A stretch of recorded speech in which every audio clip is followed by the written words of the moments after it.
And that's important because women don't need a reason. I think that we're constantly having to explain ourselves. Well, why would you leave your marriage? Well, why wouldn't you have a child? Well, why wouldn't you want to stay home? As if there needs to be any other reason, but because that's what I say for Right. myself.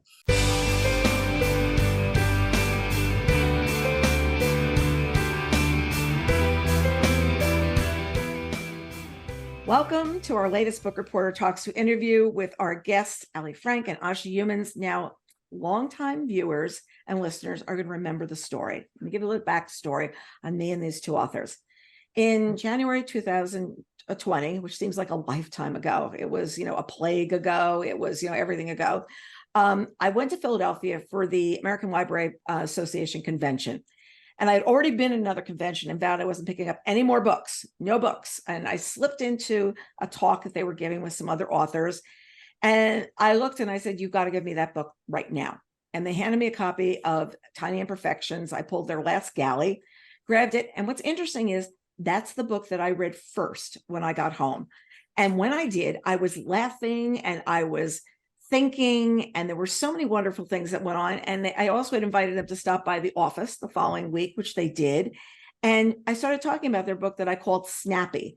It had great wit and pacing, but it told a smart story. So I say that's a snappy kind of book, or maybe a smatty kind of book, right?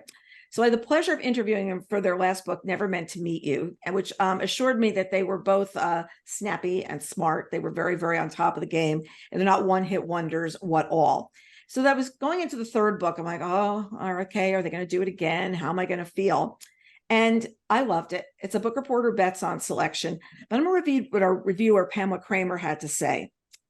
In the better half, Alli Frank and Asha Youmans give their readers what we have come to expect from them: a novel with relatable characters, humor, romance, and hot talk about race.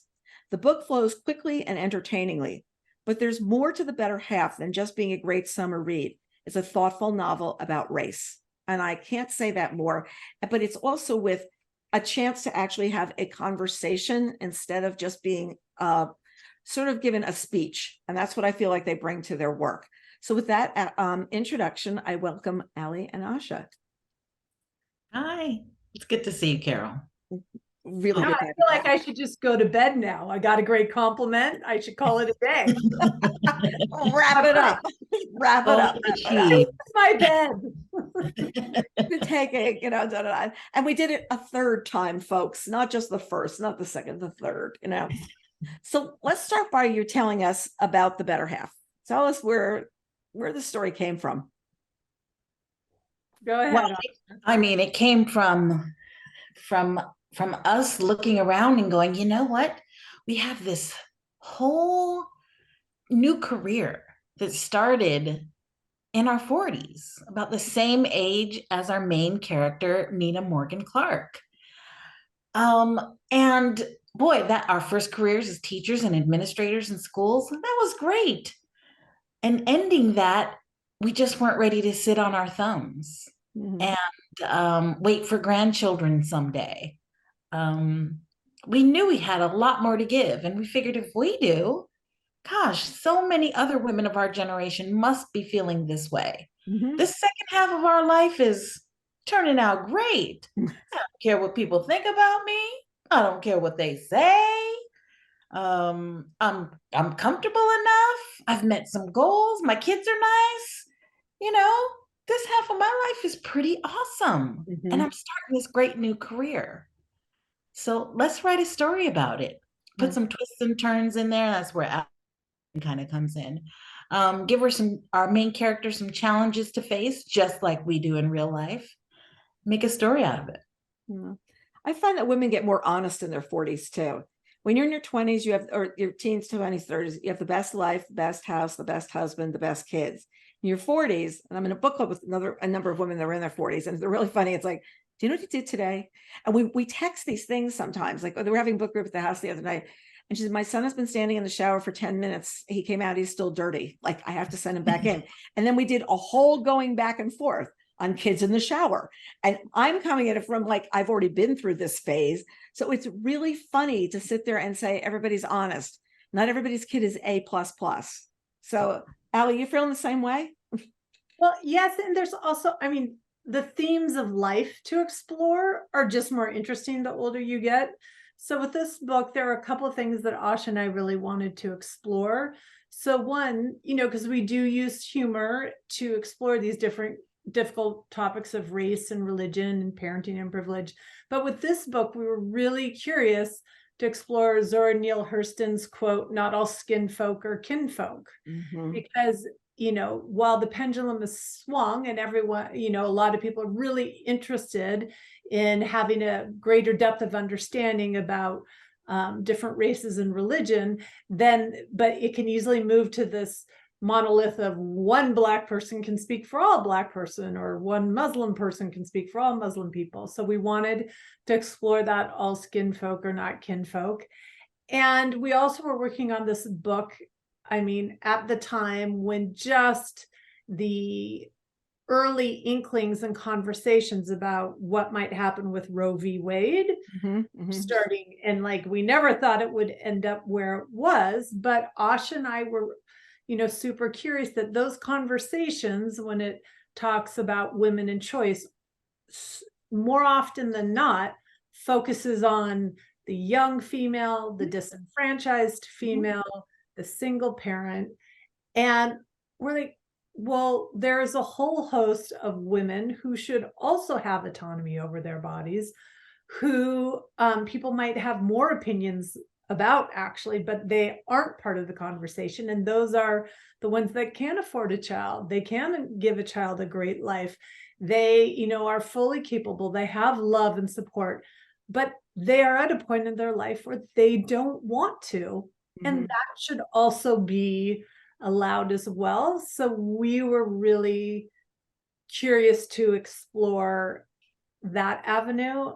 And then it's just uncanny that the book came out, and then everything happening with affirmative action. And now people have been asking us about our book and what happens with two of the characters in our book as it relates to this new Supreme Court decision around affirmative action. So we have this weird, uncanny way that we our books tend to come out and just hit on these social touch points in our world. I think that besides appearing in bookstores and libraries, I think they should be considering you doing press releases to people like the Wall Street Journal, New York Times, and say, here's what we're writing about next. We're on the cusp of what's going on. We've proven it already with what we've done. You want to be hearing from us. You want to be speaking to us. So we're going to travel with our own personal reporter to pen those op-eds. Just to get this stuff out, and it is so true. Your 40s, you sort of think, okay, we've arrived. I think it was in my 40s or 50s where I had a dream, kind of a nightmare, that I was having another baby. And I was thinking of all we have no furniture. We gave it all away. We gave all the stuff away. And I was thinking of that when I was thinking about this character, because it's that as well. Like, what do you do? And stuff has changed in the 30 something years since I had a child. It's very, very different of the equipment you use. I mean, look, now babies have to lay on what is on their backs. They have to do all these different things. And they're like rules about this tummy time. We didn't have any of this. Like we were, but now you've got all these new rules about being a parent that also you have to be explored, And speaking of rules, I think one maybe subtle aspect of the story that was very important to me was the fact that Nina doesn't really marinate on the reasons that she's concerned about having this child. And that's important because women don't need a reason. I think that we're constantly having to explain ourselves. Well, why would you leave your marriage? Well, why wouldn't you have a child? Well, why wouldn't you want to stay home? As if there needs to be any other reason, but because that's what I say for myself. And I think that's important, that she doesn't have to explain to anyone why she doesn't maybe want to have this child later in life. Just because she doesn't is enough of a reason. Right. Just because So all these things came in to inspire the story. So you've got this character of Nina, and you both worked in a private school. So give us a little bit of background on her and how she, the character of Nina came together. Well, so she's loosely based off a woman that I worked with who's a Black head of school in San Francisco, and she's a phenomenal, phenomenal educator. And I was taken when she first came into, and it's a very academic private school. Like one of the heads of school before Wanda used to say her tagline is, we don't do God, we don't do sports, and we don't do boys. But if you have an academic daughter, this is a great place. So Wanda came into the school as the first Black head of school, and she was unabashedly 100% herself. Like she wasn't going to conform to what the school had been. That wouldn't have worked. She wouldn't have been authentic. So she owned who she was, which was a beautiful poet and an orator. And so we love Wanda, and she was a phenomenal sort of muse. And then Asha and I just love the idea of the trifecta, because just that term trifecta, kind of like an EGOT, sounds like, you're at the top of your game. So, being a first gen Black female head of school, and coming in as her own just seemed to put a Black woman at the pinnacle from the get-go, not writing a story where it's the Black woman constantly having to prove herself, but she was already there and like the coolest thing in the room as the trifecta. She'd already Well, arrived. And then go sideways. I love that Nina is the captain of the ship, and she's not gathering committees to decide what her policies are. She's not asking for a majority vote to do what she pleases with her school. She is fully in charge of the wheel and driving the ship of that school. She may make a rule and say, everyone follows it. Now, the rule is slightly different for me because I need to be captain here. And whether or not we can debate whether or not that's moral, good, the right thing to do, but that's how Nina's doing it. She's deciding, I have been chosen as the head of the school, and I'm going to do this job for which you hired me. I'm going to lead it with strength, with conviction, and a little bit of fun too. Oh yeah, there's fun in the hallways. There's fun. I love that you also portray that there's so much more than being just the principal of the school or the headmaster of the school. On top of it, you have the board, the parents, the teachers, and all of their bringing drama to your perfect vision of what you want to do. So she gets on this road. She says, I'm new head of school. This is what I'm going to do. So I go out and I say hi to the children every morning. I go do this. And then you have to go sit in front of the board, or you have this parent trying to get on the board, which I found very humorous. And the way people are playing you at every angle. And all of a sudden, her vision of what her job is going to be changes because she's pleasing all these different masters, where she thought she was going to please herself as the master. Am I grasping something there? Absolutely.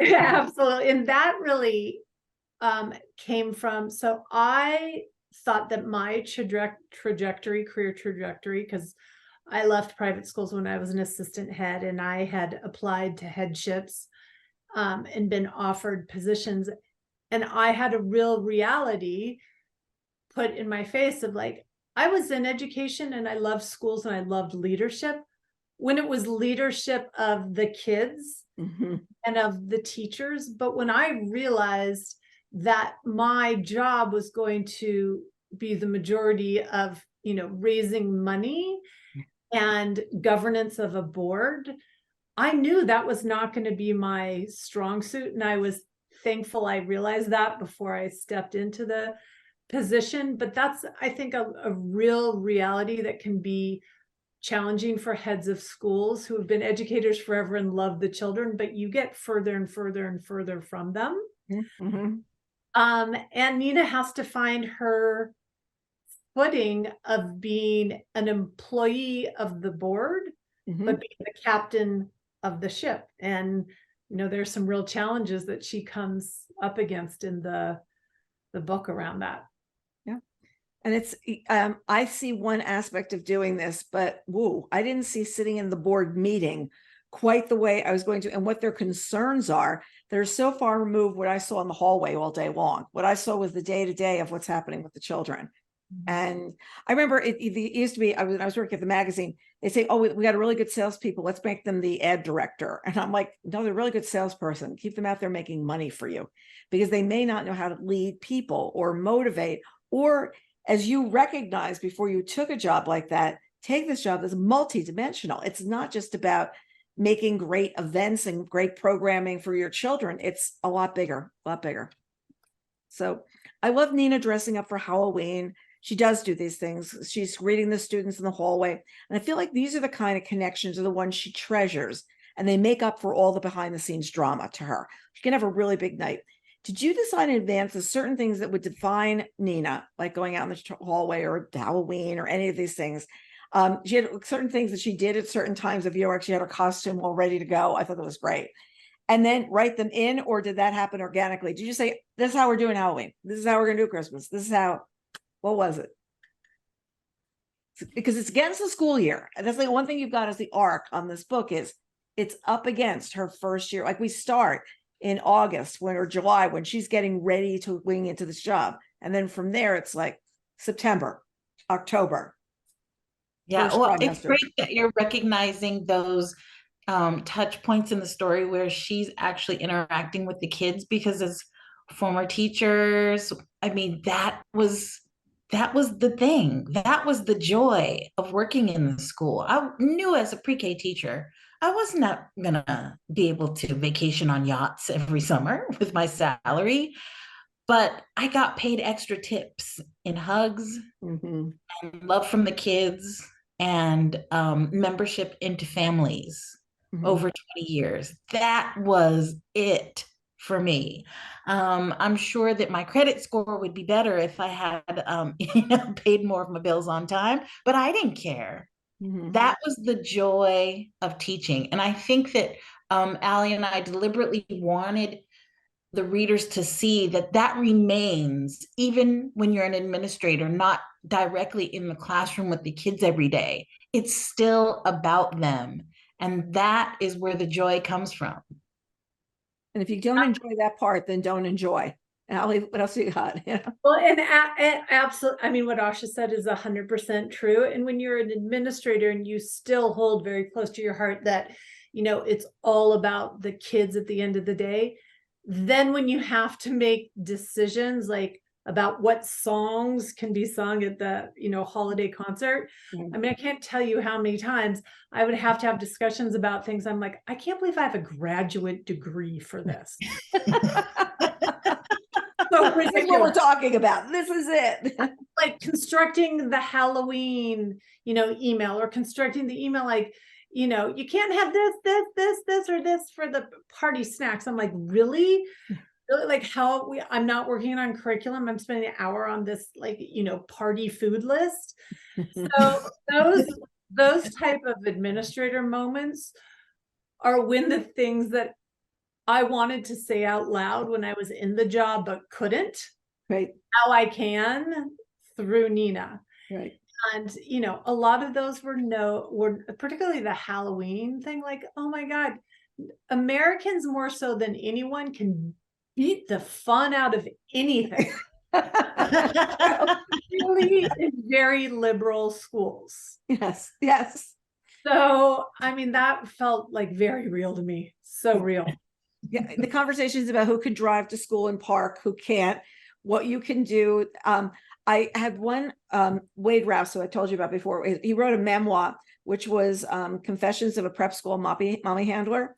And he talks about this one time that he was talking to a mother who was driving one of those like Lincoln Navigators or something really high, and had one of those side steps on it. And he was talking to her because he was short, like standing on the step, talking to her. And she started driving with him still standing on the side. And it's one of my favorite visuals. So just picking, well, for the Halloween parade, this is what I have to do. Like with you still holding on like to the mirror for dear life, because there's no thought beyond the thought of what are we going to do about this. We also were talking the other night when I was at book group of when did allergies start? because when we went to school, we could all have peanut butter. Now it can't be within 100-mile range of schools. You feel like anybody who opens this is going to be the death knell for all children. And I'm sympathetic because my son's got a tree nut allergy. Like, I get it. But the notes that come home, it's like so dire, which it is a situation, but it's like, we never had to deal with this. We never had to deal with, they should be drinking water at snack time. Probably there'd be something wrong with the water. You know, really. So Nina gets it all. Nina gets it all. You know, the other thing is there's a constant conversation about race in this country. But for you, I feel like just something about you talk about in dialogue instead of platitudes. I don't see any signs in this book. I don't see anybody marching in this book. People are living their lives in this book. And that's what I really love. And seeing how Nina worries about being the life will be like for a biracial child. I mean, I guess we can let the cat out of the bag. Like, we can just tell the readers up front. She goes away in July. She's got like this little like hot thing with this guy one night, and she gets a little souvenir. All right. We're not giving too much away. I mean, not giving too much away, but whether she's going to have the souvenir, what's going to happen with the souvenir is the question. And I love it. Like, you know, we're talking about biracial child. Nina's all, you know, like, oh, how's everybody going to think about this? How's it going to happen? Da-da. And Leo is willing to do like anything to have this child. Like, he wants this child, and it's real life. And do you hear a lot about that when people talk about your books? Because you hit on things without being the sign, the placard, just the conversation and the friendship. Absolutely. I mean, this is that part of the story is sort of life, or art imitating life. You know, I have biracial children, and I really appreciate Leo for understanding what he is unable to do as a parent. I mean, I think that so many of us get full of ourselves. Well, my child is 3.5 and they can read. Well, my kid's in first grade and doing, you know, trigonometry. He understands that, hey, I might not be able to raise a child that can do this or that because of cultural reasons. Mm-hmm. I might not know what products to put in my kid's hair. Mm-hmm. Mm-hmm. My husband had to face the fact that he never really had to think about what to teach his sons when being pulled over by law enforcement, and the importance of surviving and coming home at night. And so he gave that over willingly to my dad and my brother. Mm-hmm. Interesting. And that's important. You got to understand your shortcomings. As any parent, even if it's not a cross-cultural relationship, there are some things you may not really understand to be able to teach your child. Depend on your community. And that's what Leo does. Mm-hmm. He goes out of his way to find other men in his community to help him and say, hey, I need help with this. And they happen to be a group of Black men. Mm-hmm. And if he wants what's best for his child, he'll put himself out there to do that. Mm-hmm. And really, it wasn't a matter of putting himself out for Leo. It was just a matter of love. Mm-hmm. I want to do this. I want to understand the questions. And, that's right. And if you don't put yourself in somebody else's shoes, you're never going to understand the questions. You're never going to think about, is your child going to come home at night? Is your child going to get pulled over? You're not going to think about any of these things. It's not your world. Will your child be more accountable? You know, and not to pretend that they don't exist. Right. I mean, he knows this world. Leo knows that the world is not colorblind. Neither does he want it to be. Right. He wants to appreciate and prepare himself for what not only he will see in his child, but what the world will see as well. And he's got his eyes wide open. Mm-hmm. And it's up to him to teach himself those things. He's the grown-up. Mm-hmm. Alli, did you walk away with a lot from the conversations that came at the backstory of this book? Because I remember you talked about the bus ride, was it from Sun Valley back to someplace where there was actually phone service, and your first thing you called was, Asha, let's talk about race. It was such an interesting thing to do with a friend. I've told that story a number of times, and having the conversation about the topic flat out, instead of how are you raising your boys, or something like, how do you feel about affirmative action? Instead, coming out and saying the big question, let's talk about race. And as a result, as you were writing this book, was there something that you saw you want to make sure was portrayed? I'm putting really on the spot here. Which of the? No, you know, I have so many thoughts on this, and we don't want to bore your listeners. But because Ash and I talk about this a lot. So this is a nuance of how we write when we write about race that, hopefully you and other readers have picked up, is we don't write it with anger. We don't write it with hatred. We write it, as you said, as just a part of life for people who are not exactly the same to discuss, to plan, to figure out, to zig, to zag, as as just the daily ins and outs. And I love that about our writing. We're not laced with the anger that can exist in our country, and for many reasons, for good reasons, but that's just not what we do. But for me, and Asha said this to me over and over again, I happen to be someone who's very comfortable in communities and with people who are different than me. I just am. I actually prefer it. I find it more interesting for me. I'm not saying everyone has to be that way, but I have a definite comfort that is probably, and Asha's pointed out, not the norm.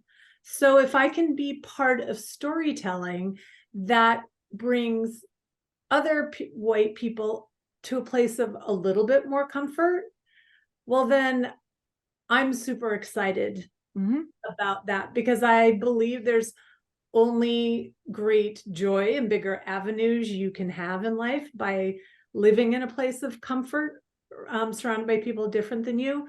So, whenever I think more than Asha, because this 5th book we're starting to work on, we think we're going to have our first white protagonist. And I'm struggling because I'm kind of like, oh, boring. It's like, no, it's okay. We can have an interesting white protagonist. But I love that we can figure out how to tell really everyday stories that aren't intimidating about different communities and the challenges that they have to face. But it doesn't mean those challenges are bad or awful or terrible. They're just challenges in life. It's the kind of thing where if you had a child who had a disability, there's a challenge. If you've got a child that's this, there's a challenge. There's so many ways. And what do the people do then? They find people who can help them with that challenge. They don't sit there and say, I'm only going to find white people with this challenge. They're going to go find people who can help them with the challenge of what's going on. And what I was really thinking is, Asha, because your husband is white, I remember your sons are teenagers, college age. How old are they? Are they not aging like we are? Are they? Oh, yes. Yeah, 25 and 21. 25 and 21. So you said you were thinking your father and brother would be helped to steer them. Were you thinking that about raising a biracial child when you were pregnant? Did you think about it later on? Where did that start coming up in your head of what to think about? Well, it's a reality I think that I've grown up with. I've been a child and been taught by parents who were much more greatly affected by racial disparities and racial conflict than I, and also grandparents. So I heard the stories. I remember my folks saying, "Hey, if you're ever in an emergency situation, you call 911. Tell them a white girl's getting raped." I mean, it's like these are the things we hear, these awful things to make the world pay attention to us. And so I had to learn to balance that with, do I believe that? Do I continue to spread that message to my sons? Is that true? I've lived in a white world, so I know what to be prepared for. I've also come from a family that's very diverse and very different colors of skin. So I've been through a lot of or heard about their experiences. My mom looks more like Alli than like me, but she's a Black woman. So I've had lots of experience with reaction to skin color in my life. It wasn't an issue for me. I felt like I was prepared because I had a community around me. Just like Alli is very comfortable, and I've seen this and I love this about Alli, with being in a community of difference. So too do I. I mean, I have friends that are Samoan and Asian and Italian and lived on all the same street here in Seattle. Very, very diverse neighborhoods. and also quite a bit of segregation too when you get in certain areas. So I feel like my experience is really varied, and I was prepared to have kids of a different color than me. We got white folks in my family all over the place, though. My husband wasn't quite ready for it because he's from the Central Valley of California. It took a little bit of getting used to for him and for his parents, but they're all part of the crowd now. Yeah, everybody's on the good ship now. Everybody's there. Every single one of them. In fact, they all moved up to be closer to us. So, that's what love can do. And so I've seen what love can do in spite of, despite skin color, race, and difference. And I believe in that wholeheartedly. And that's where a lot of Fitzroy came from. Right. And his really grappling with, because we want all families to grapple with that, in your family, you might say, oh, I'm fine whoever my kid ends up with. In your head, you're saying that. But if your child is looking around your dinner table and only sees a white mom and a white dad, and if your child looks around the dinner table and only sees white friends come over, or the reverse, black or brown or whatever, then, and you don't explicitly say to your children as part of their being raised, we welcome anyone at our table who loves you, respects you, wants to know you, then you haven't fully done the job, because visually you're giving a different cue than maybe what you think. So that was really, where we were taking Fitzroy. He wanted only love for Nina, but he didn't realize that it so explicitly had to be said, because that's not what she'd ever seen. And that is something that I think any family of any race or religion can identify with, that needs to be stated in a family, how you think about love, how you think about partnership, and who's invited into community and family. Kids might see something when you believe something totally different. Right. I completely agree. I completely agree. And it brings me to this line. Well, we're not going to solve centuries of interracial procreating on your driveway tonight, which is so great. I mean, they're saying they're having this whole deep conversation, and it's because there are no pat answers. And I feel that you capture everything that's not slogans and platitudes, but real life. And I think that you're both expressing is that you want to see readers work through beyond the humor of what they're reading, but that we're not going to solve the centuries. This is for readers who have not read you before. This is a typical line that will come out of this book, and you just love it because you realize it's really summing up what we're talking about here. Sitting this march tonight is going to not change everything, and we're not going to change everything in the driveway tonight. We're going to make steps, but we're not going to do it. And I had that one of my folded down pages. I said that's like a really good line. Yeah. So, I also love the line, I earned my 40s, because I think it's such a good line about growing and aging. Like Nina's earned being 40s. Her daughter is away at private school in New York. Everything is like, on the road for her of being a free woman. She can eat peanut butter for dinner at night out of the jar. Doesn't really matter. She's living alone. She doesn't need to set any rules for anybody or whatever. It's me all the time. Oh yeah, her daughter comes home and that changes her life a little bit. But what we really got here is, oh wow, I'm going back to what? Diapers. I'm going back to how is this going to fit in with me at school? How, because babies try at all the wrong times. So let's get real. I mean, nothing's going to be like, you can't program that to happen. So I love that, it's just like I've earned this. And now she feels like she's losing something. So let's talk about really, this happens to you. And boy, is that a roadblock in the road and go this way. Oh yeah. I feel like I just got to handle okay, this is the weight I'm going to settle into. I finally have my closet that doesn't have a whole bunch of skinny clothes I'm never going to get into, and all my old big clothes that I got rid of all of those. I'm gonna stay right here at this size. And then what? I gotta go to the maternity store again. I just filled my closet with all my goodies. I mean, it's a natural thing. I mean, you do feel like you earn your 40s. You have to give, as a woman, you have to give them those 20s and 30s, or even sometimes 40s when we have children, over to those people. Right. You created a person. And it is really, at the end of the day, so much of that is on you, especially when they're just born, right? It's their life, no longer really yours. Right. And you give it freely when you have them. Right. But Nina thought she was clear of that. I did it. I got her into high school. We're doing a good thing. 3 more years, college. Woof. Yeah.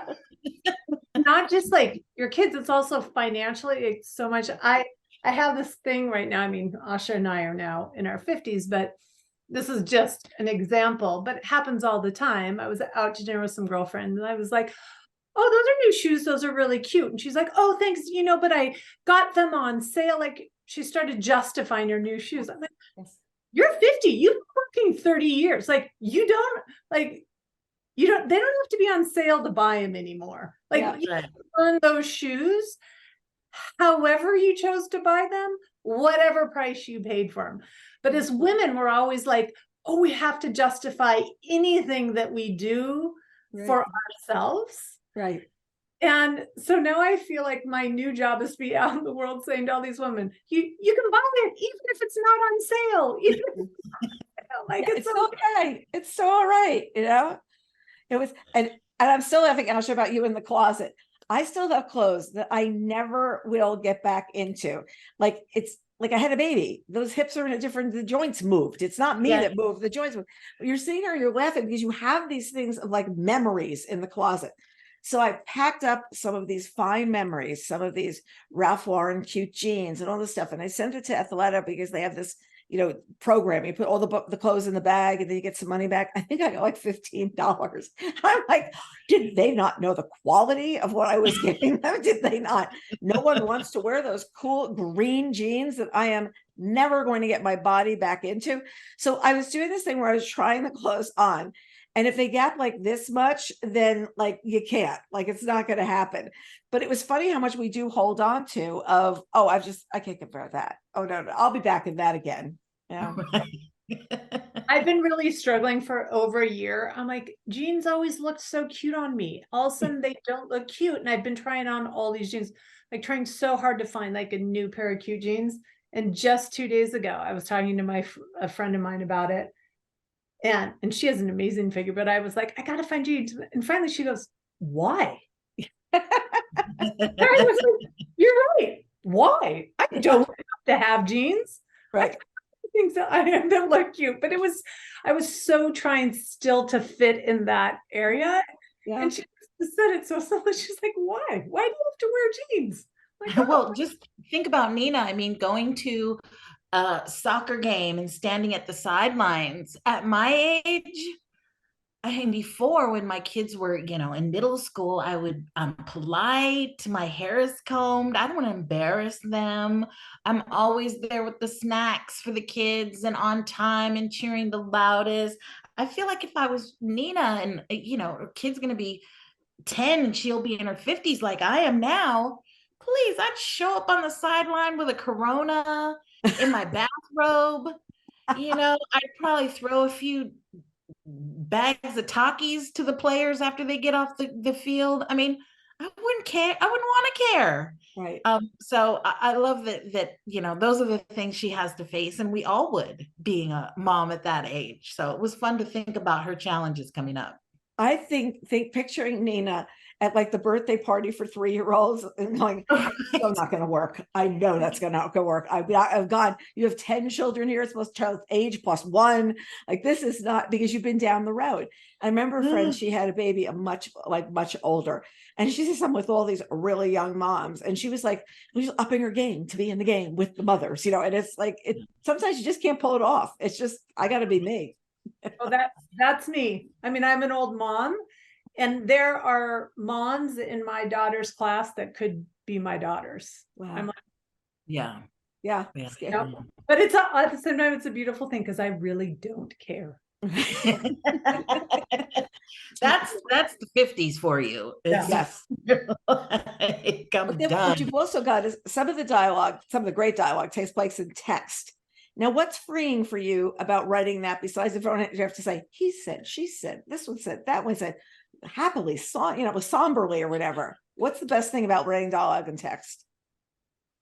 Well, I think, there's not for everyone, but there's something culturally, of whether it's when you're in a romantic text exchange or when you're with a friend, where it's almost a little competitive, like who can one up, the snappiness and the sharpness and the funniness. Like they're really, there's nothing better than when you send off a text to a friend and you're like, oh, this is gonna make them howl. Like you just know. And so it's fun to, write that kind of one-upmanship dialogue that's, is going to make your friend hoot or your love interest, blush. And so Asha and I often think about like, well, what kind of text would I want to get? We also wrote in true text for the age. I mean, if I look at my niece's texts and they're 17 and 21, if I look at their text, I can barely read it. I'm like, is this English? I don't understand any of these shorthand words. What is this? And I still use perfect punctuation in my text. Yeah. So I felt like that was important to show too. We're not shorthanding really much at all, because generationally it's appropriate for Nina to write things out. Plus she's an educator and she's going to use, proper English, but it's really the age, the generation. I feel like there's going to be a whole new language by the time my kids are my age, and I won't be able to read it. Well, my younger son is not really good about communicating with us. Usually what I do is I hit like 5 questions during the week. Like, are you coming for dinner this weekend? If you do you want steak? Da, da, da, da, da. And this is what I get back when he deems to look at the text. Yes, no, maybe, might, not sure. So then you have to reconnect those with the question. Is it yes, you're coming, maybe, da, da, da, da, da. So he goes through that whole thing. Yesterday he writes, and I said, his cousin's coming this weekend to stay with us. I said, are you coming? You and your girlfriend can both come for dinner. And he doesn't answer for like 2 days. Like, well, we're not expecting an immediate answer. You also can't call. Like you can call and they're sitting there, but they don't pick up the phone. Like you don't like, how do I know if it's an emergency? Should I have a special ring or something going on? Should I call from a different name? So anyway, we're sitting there and he says, I've had a very difficult week or something, which is the last thing you want to hear for your child. And he says, it's just been, there's like a lot been going on. And I'm like, are you okay? And you don't hear back. And you're like, oh gosh. And then this morning I get, oh yeah, we're going to go to the movies to see Barbie and Oppenheimer this weekend. That's the reason they're not free. But you couldn't get that like at the beginning. You have to ask a new question, but the new question, my ration for the evening was over. I couldn't get any more texts. And one more would go like, oh, it's like don't have a free texting. It's like we don't have that. It's like, ooh, another word to her. It's going to count against the black record. I just find it really funny. I really do.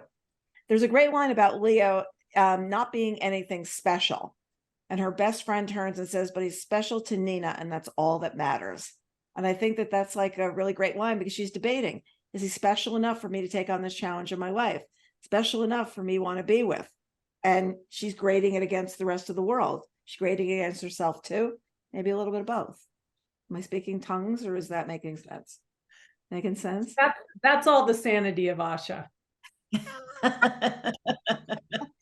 I'm the Nina, like, but this. I know that Marisol said that, and that's 100% Asha. Yeah, that's true. I think I had a love story similar to that. Well, I mean, Nina's had someone in her life before and maybe other someone's, but I met and married. Yeah, I mean, I dated and married one guy in my life. So, and I think people would say that around me, like, you're so young. How do you know somebody better is not going to come along? Maybe you should just explore life a little more. Like, I made up my mind. Right. I found my puzzle piece. It doesn't matter when, and it doesn't matter who else sees it or doesn't. I see it. Great And line. That's yeah. great. That's great. Yeah, because I love that line. Is he anything special? Be special to her. Now let's go into Rowan and his attention. Rowan. And his relationship with Tate, which reads another comedic vibe to the story. I mean, these two are absolutely great. When he's on the scene, it's always over the top. Like, it's always just not, I got this note from a parent, you will not believe what they said to me, you know, on and on. It's clear you enjoy writing him and his relationship. Where did he come in, and like, where do you guys have so much fun with him?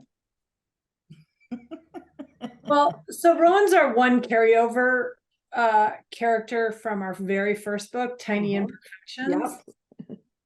And so he's really one that we could show a maturity in relationship while still having the consistency of the personality. And we did get a lot of, not a lot, but we got pushback from Tiny Imperfections with Rowan of like, oh, we were being too stereotypical with our, you know, gay character. And Asha and I are kind of like, well, but we have gay friends like that. So if they're real to us, then Rowan is a real person to him.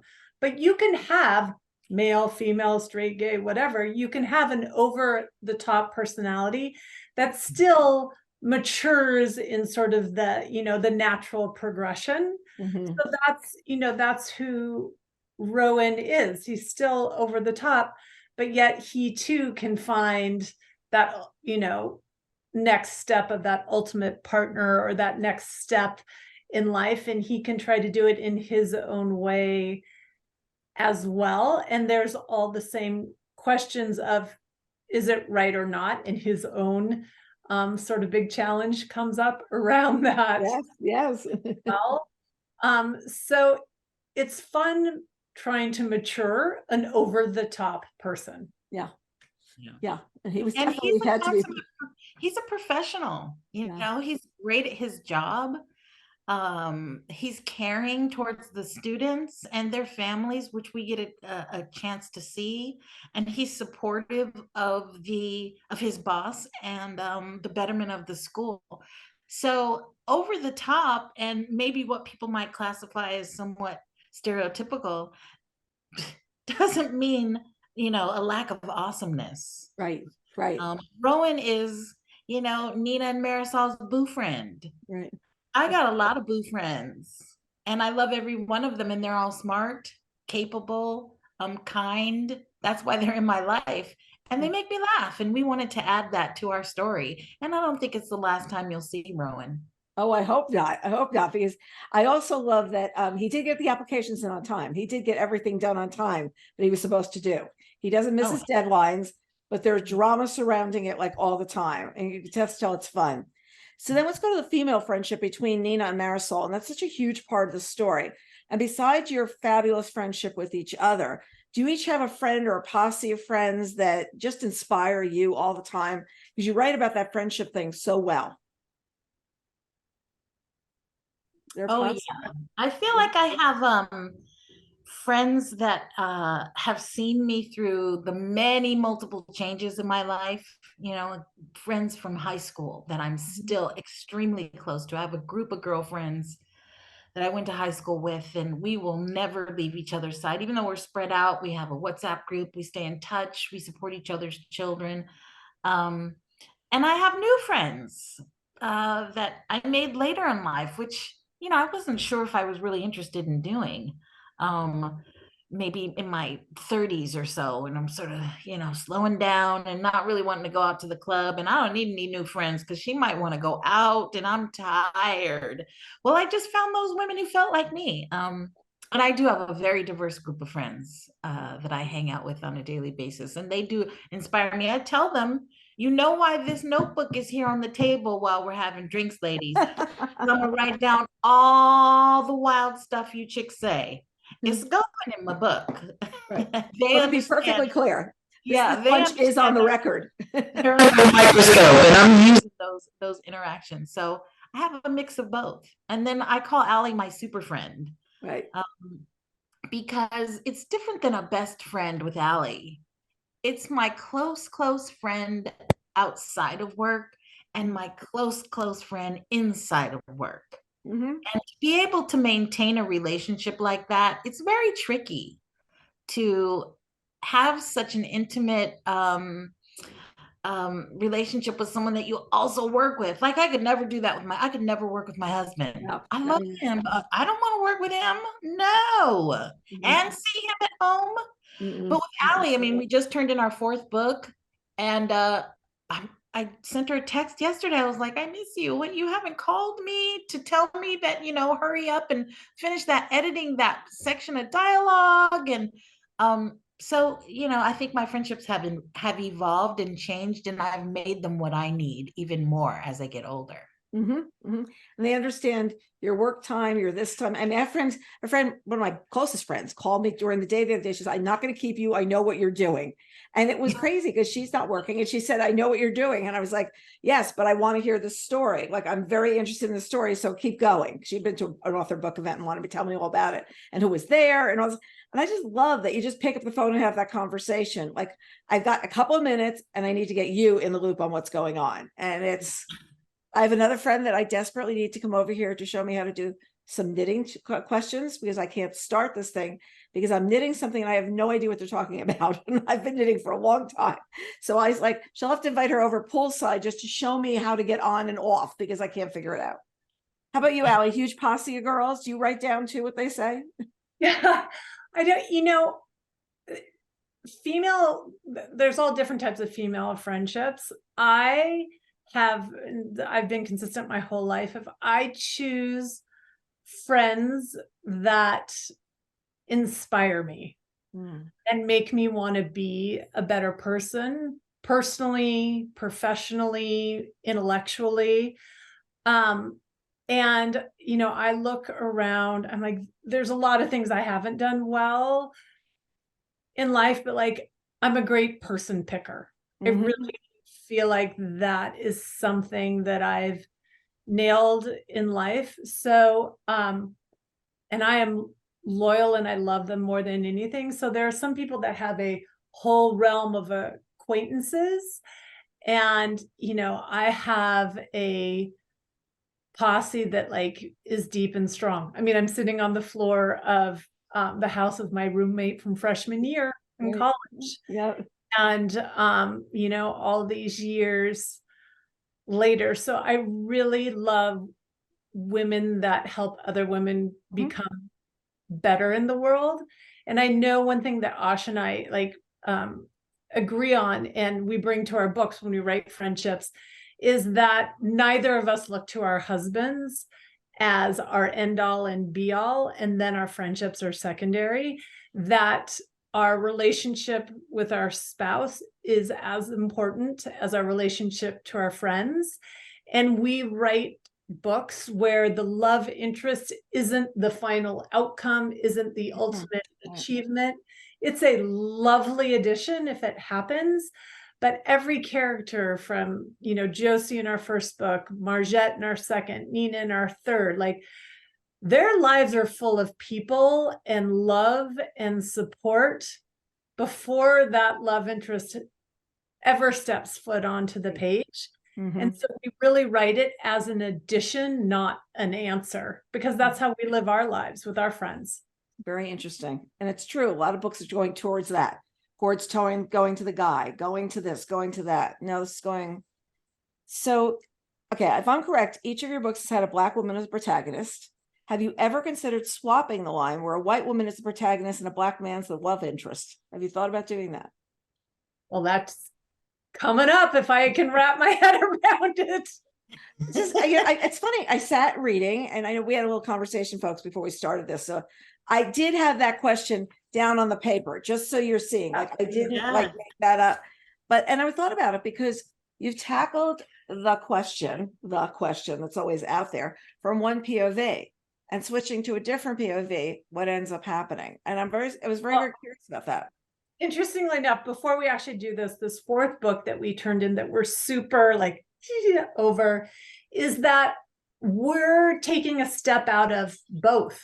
and all our characters, none of them are really closely linked or tied to what we are or our lives are, which is, a touchy time to do that. Not be a writer that writes only what they know or only their experience. So before we go to that question of white protagonist, Black love interest or whatnot, we are exploring a wholly different cast of characters who we love. There are versions of them that exist in our lives, but more in our secondary lives, not our immediate nuclear life. So that will be interesting to see how that is received out in the world. And it has nothing to do with schools, like it's all different. So, because we want to be challenged with each piece that we put out into the world, and we're still using humor. That'll always be consistent. Okay, I was going to ask that. There's got to be humor. As long as the humor is there, I'm there. I'm there. Because I remember sitting with reading Tiny Imperfections and just laughing the entire time. And I've told people, you've got to pick up these books. They're really fun, but they're smart fun. It's not like corny fun. It's smart fun. And I said, you've just got to do this. So I think this is your first book with Mindy Kaling Studios, Mindy's book studio, Mindy being Mindy Kaling. How did this come about? How did you go working with the studio for this particular title? Oh gosh, I would say, summing it up in one word, stalking. Let's get real on what we did, folks. We stalked. but we stayed on the legal side of it, so everyone should as well. When we heard that Mindy Kaling, writer, producer, director, comedian, author, was developing this imprint with Amazon Publishing, it was an opportunity to really see if someone who we admire so much, and is such an accomplished humorist, if that person could put their stamp of approval on our work, boy, it would be, my mom's always going to say my book is good. She reads all of our beta stories. I'm getting ready to print one out for her now.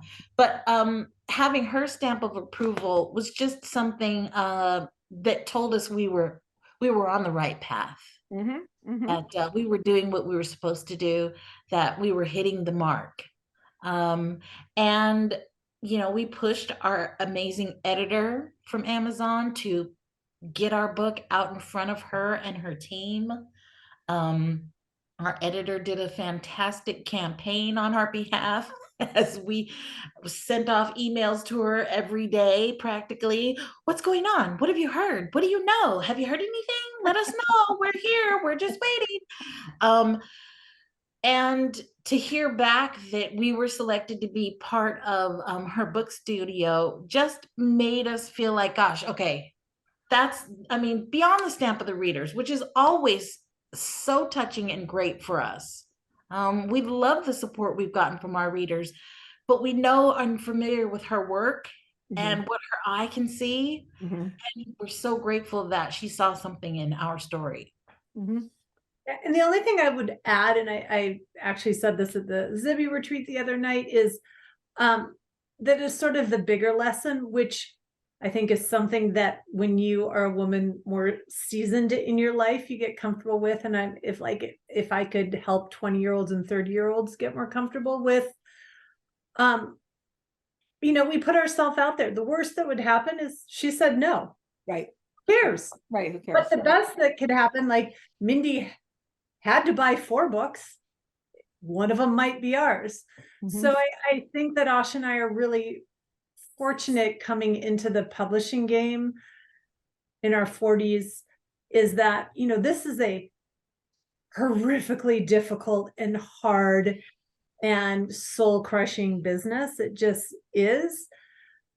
But our level of comfort with no is, and our tolerance of no is pretty high. And someone has to receive a yes. Right. And so it might be us. And that's really how we looked at it with this Mindy Kaling thing. Like, we could have been intimidated. We could have been, like slapped on the wrist for trying too hard, all those things. but we could also get a yes.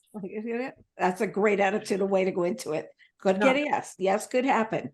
So does this film deal, is it a film deal with her as well, or just the book? Is it both? Well, I'll take this one since Asha's like, and now is our pit bull, Alli Frank. Bring on. Thank you very much. For all the things you find out in your next career, I love the negotiating side with Hollywood.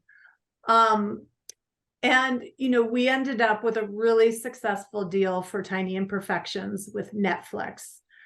And unfortunately, COVID happened. And so that went by the wayside, but we did have a phenomenal option.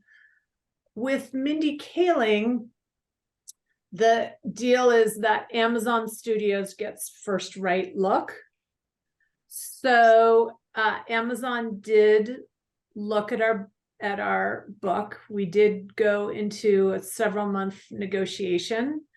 There were a few places that we couldn't come to an agreement. And we said, you know, we would like to take this out of the greater market. And Amazon, you know, said absolutely. They understood why. It was some things they just didn't feel like they could do. They did understand why we wanted them. But they're very generous and have said, okay, take it out. If you don't find a deal you like better, you're welcome to circle back around, which is hugely generous of them. So indeed, it's out on the greater circuit, but just like with the Netflix deal, we would have never imagined COVID came around. No. And we would have never imagined a writers and actors strike would come around. So it's a little unclear right now if it's kind of potentially going to go both ways. Either studios and production houses are buying up a lot because there's going to be, you know, months and months of no new content and they need to be ready to go, or they're like holding firm till they have some inkling of how long this might last. Right. So our stuff is out to production houses. We're not pushing our agents right now because it's just an awkward time. So we shall see. You know, so many people learn the word force majeure, this phrase force majeure, which is they were coming out of a deal maybe the next week or whatever, but force majeure happens. And guess what? Until the strike is settled, it's going to be till the strike is settled in a week. Till this is scheduled in a week. And it's very interesting to see what happened. But also, did I see this Shonda Rhimes recently mentioned you on social media? Did I see there was some kind of a buzz that she said something or saw something?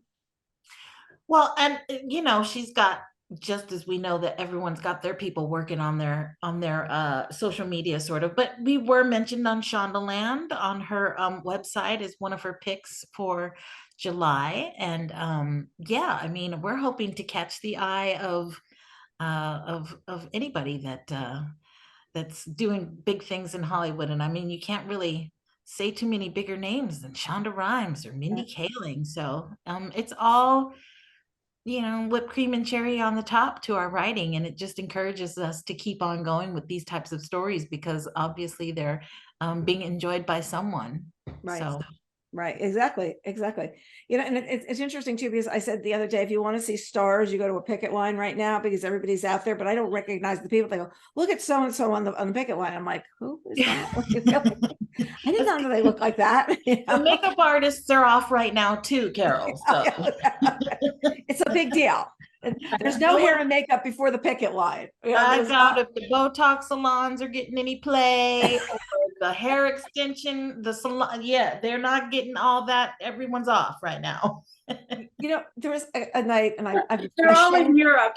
Yeah, they're all in Europe with our other friends, right?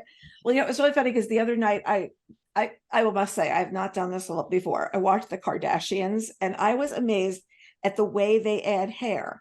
And there was this one point, one of them goes, oh, look, it just came out. And I'm like, you're holding a hunk of hair. And I think that everybody doesn't realize how much of this really isn't real. Everything is tucked and done this and done that. But I thought that one moment of why did I watch this? But it was like, wow, that's really what is going on with her hair. I did not know these things. I don't have a professional hairdresser like on home, you know, on speed dial 1. Yeah. So how are you still writing together? You're still in the same room when you do it, or you sending the chapters back and forth? What's going on these days? Both, luckily, where Alli is based is like a commute. It's 2 hour flight and then she's at my house, or it's a 2 hour flight from my house. And then I'm spending the night at her house and we have our matching jammies on and we spend a week or 10 days together. Not joking. She's not joking. We have matching jammies. We have matching jammies. This Carol. is perfect. This is big. I just picture you now. Let's get into our uniforms to work. And now we're going to change to go to sleep. We're going to change to go to sleep, and we had our jammies for work, And oh, did you forget your jammies? We'll have to get a backup pair, So it's both. I feel like we've gone through evolution with each book, from being in the same city and sitting shoulder to shoulder to being in the pandemic and being isolated from everyone else in our lives on the second book, to finding this new groove since we're in different states and learning that FaceTime is awesome. And, I know Alli's girls' school schedule so that I know when to call her, and she knows when I have to take my mom to the doctor, so she knows when to call me. I mean, it evolves. And I think that it creates a greater intimacy in a way, because we have to keep changing with each other. And with that can only come more trust and deeper understanding of each other.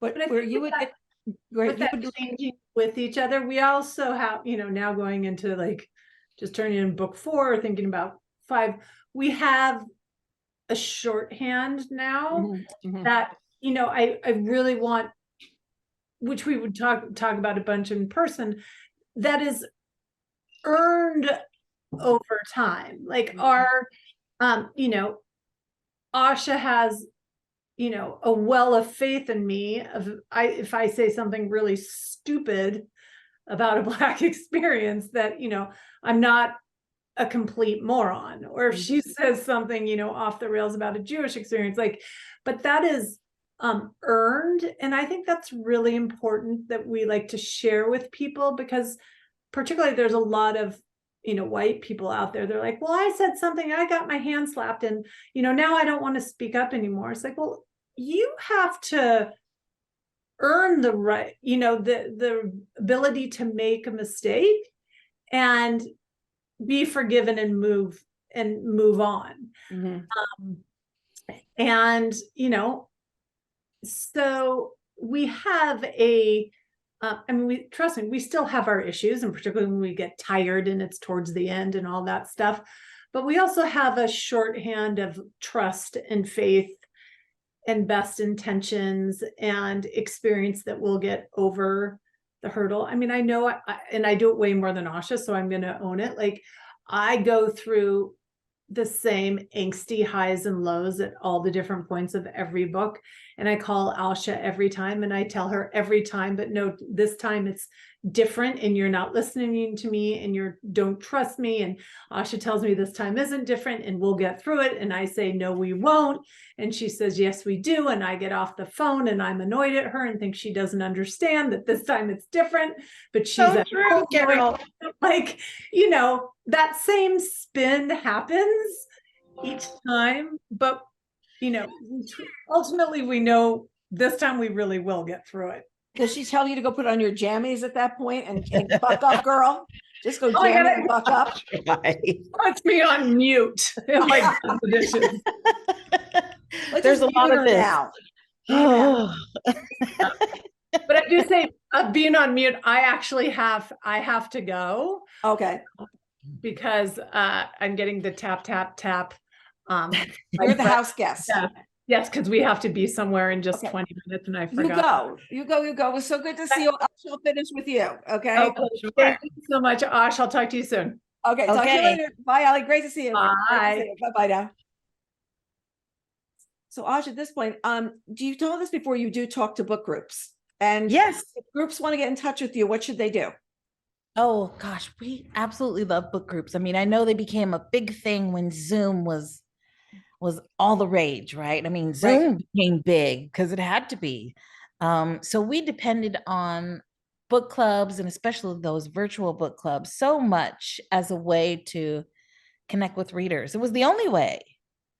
So on our website, alliandasha.com, You can find our contact information. Send us a direct message through our email, alliandasha@gmail. And let us know about your book club and invite us for a talk, because you can tell we're hanging out with Carol, and we're not short on words. No, they're fun. We absolutely love to chat. So book clubs are our favorite thing to do. So please get in touch with us if you have a book club. Fantastic. Well, the next book should be out next summer. Are you talking next summer? I hope so. It felt a little bit like Never Meant to Meet You and The Better Half were almost like twins. They came out so quickly. I hope to give this one room, The Better Half, room to breathe, and also make room for the next book. So probably next summer will be the earliest. Okay, the earliest it'll happen. All right. Yeah. Well, I'm ready. I'm waiting. And once again, Bonnie Turpin is narrating the book. So anybody who enjoys her narration, know that she did all 3 books. So you want to be able to, check that out as well. Because yes, an Audible Hall of Fame inductee. She's a wonderful actress and a beautiful voice narrator. So give her a listen if you enjoy audiobooks. She's terrific. And I'm sure she's going to get you guys dead on right with the voices.